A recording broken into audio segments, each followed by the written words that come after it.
E a gente segue falando de economia brasileira porque o país tem crescido menos do que a média mundial nos últimos anos. Especialistas apontam que o Brasil não aproveita as janelas de oportunidades da economia global. É assunto para o nosso colunista, o Aode Cunha, que vem conversar com a gente. Tudo bem, Aode? Boa tarde para você. Tudo bem, Muriel? Boa tarde para você e para quem nos assiste aqui na CNN Money. Quero muito te ouvir. A gente tem até um levantamento do Banco Mundial que mostra que nos últimos 10 anos, tá? Levando em consideração, na verdade, até mais, desde 2000, se a gente fizer esse cálculo, o Brasil cresceu 2,4%. Isso foi menos do que, por exemplo, o Chile, que cresceu 3,4%.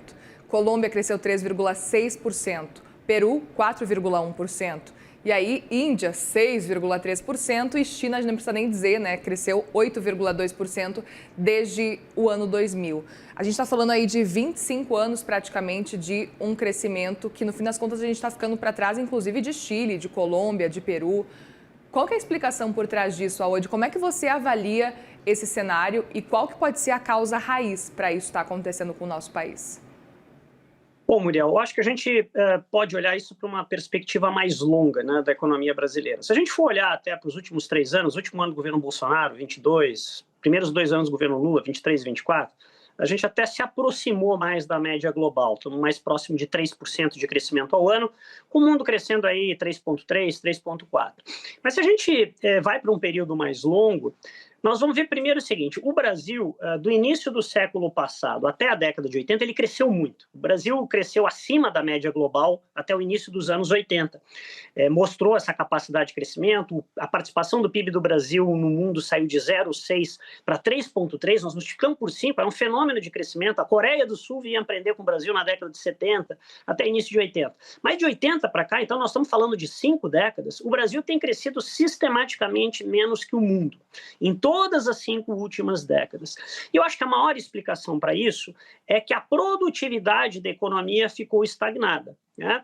O Brasil passou a lidar com o tema de inflação, ajuste fiscal, uma hora melhora as contas do governo, outra hora piora, mas os temas que afetam mais a produtividade, como a melhoria da qualidade da educação, um sistema tributário mais eficiente, uma economia mais aberta ao mundo, que, portanto, traz mais tecnologia, mais investimentos que modernizam a economia, foram deixados de lado. O Brasil, de tempos em tempos, faz alguma reforma, melhora um pouco isso, mas o fato é que nós somos um país que já passou pelo chamado bônus demográfico, né, que era um mercado de trabalho crescendo muito, éramos um país muito jovem, muita gente nova entrando no mercado de trabalho.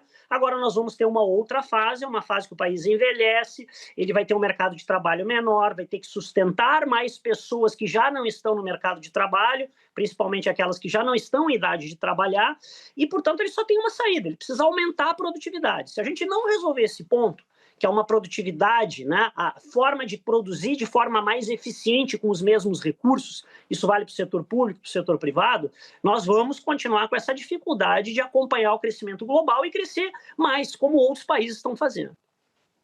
Aode, aproveito para te perguntar também, olhando para esse cenário, você citou o cenário das reformas especificamente, por que as reformas levam tanto tempo para realmente se funcionar, digamos assim, levando em consideração a transformar isso num PIB, num crescimento de um PIB, por exemplo? Elas se perdem no meio do caminho? Qual que é a resposta para isso? Muriel, o Brasil, assim, infelizmente, nessas últimas décadas, ele tem feito reformas, ações entre executivo e Congresso mais ousadas para melhorar a eficiência da economia, quando nós estamos em alguma situação de crise maior, né? Foi assim lá no final da década de 90, quando se fez meta de inflação, lei de responsabilidade fiscal, entre outras.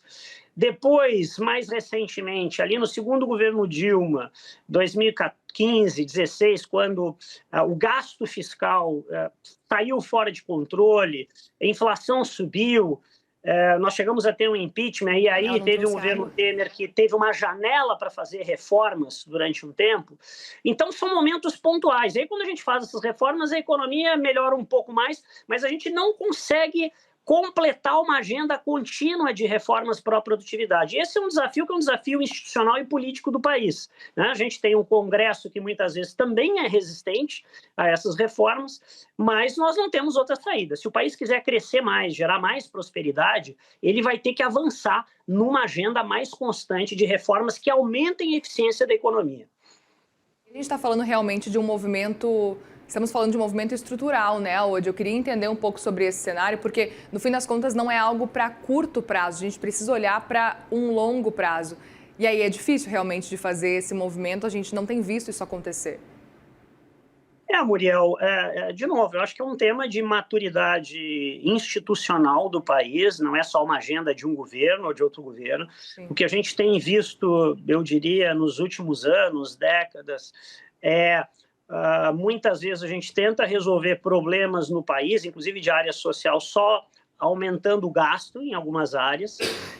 Nós, nos últimos 20 anos, saímos de uma carga tributária de 22% do PIB para 34%. Tem um limite nisso, isso começa a gerar problemas para a própria dinâmica de crescimento do setor privado.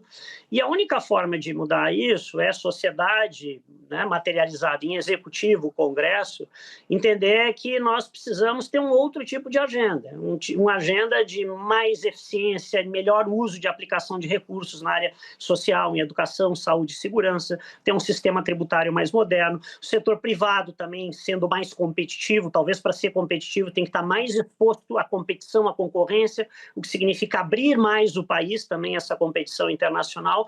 Então é uma agenda da sociedade como um todo, mais do que só de um governo isoladamente. Muito bem, Aode Cunha, nosso colunista aqui do CNN Money, esse assunto a gente sabe que rende bastante, né? Então a gente tem assunto infinitamente aí pelas próximas semanas. Nos vemos aí segunda-feira, hein, Aode? Isso mesmo, Muriel. Até a próxima segunda-feira. Obrigado pela conversa mais uma vez e a quem nos está assistindo.